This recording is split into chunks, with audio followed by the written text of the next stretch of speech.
I used to wake up at 2 p.m. clinging to my phone before I even got the crust out of my eyes, just to get out of bed and stuff my face with Pop-Tarts while hopping on my sweat-drenched chair to play video games until it was time to go to bed.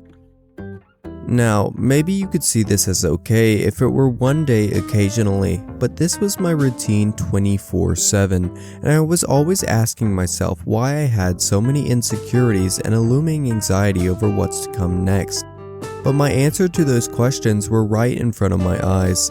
It was my actions and habits that made me who I am. Luckily, through much trial and error, I've learned how to get rid of those habits, and now my goal is to help you guys. So let's transform your life for the better.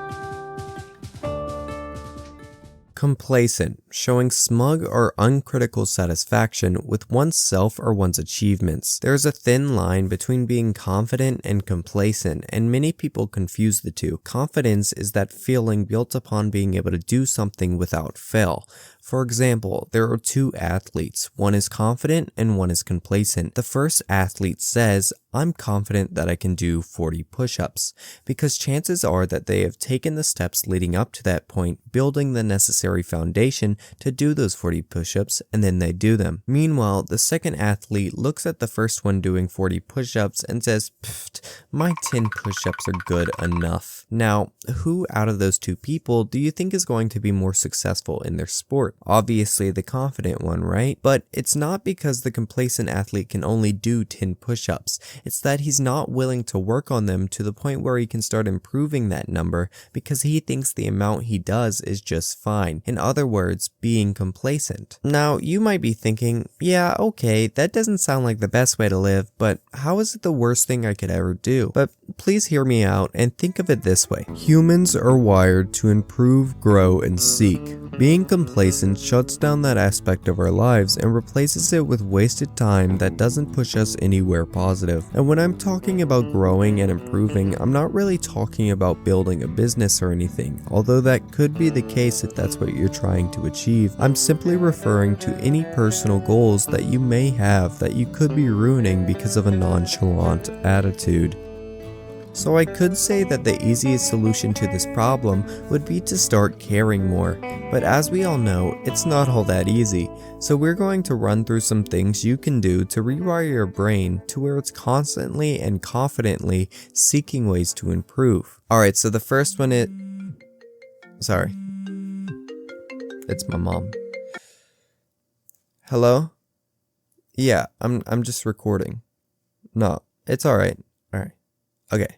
Love you. Bye.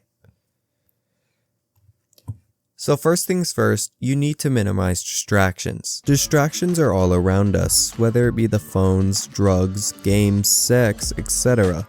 What these things do is comfort us and allow us to avoid potentially stressful situations that could be beneficial for us. So I want you to get rid of these in some way. Delete social media, stop using dating apps, put your console in your closet. This doesn't have to be forever, of course, but I believe you need an initial phase of restricting yourself from these distractions until you have a stronger sense of self-control that allows you to enjoy these things in moderation. This will already boost your productivity through the roof because now you can focus on the truly important things while on break from these pleasures. Of course, I'm not saying that you can't enjoy things while in this phase. There's still things like music, books, cooking, friendly social interactions, and more that you can still enjoy.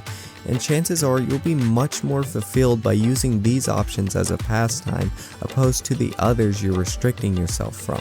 So just find out what healthy pastimes you can personally implement and enjoy. And speaking of adding things into your life, the next thing to do is to form healthy habits. The reason I say this is because it is the easiest way to develop self-discipline. Things like exercise, journaling, meditation, healthy eating, etc. are great because not only do these things build up your discipline, but they also have numerous amounts of benefits that increase the quality of your life. And once you get past the phase of forcing yourself to do it, It becomes a habit that you just do daily, and you get to enjoy the benefits without even having to try. Now, if you start following those 2 steps, then you'll build the foundation for rewiring your brain to its original healthy, productive state. But there is one more thing that you can do in order to ensure that you stay on track forever, and that would be to surround yourself with like-minded and supportive people, so that you can keep each other accountable and push each other to be better. This not only benefits you, but also them as well. This way, if you feel like you're about to fall off the deep end, there will always be somebody to catch you and steer you in the right direction.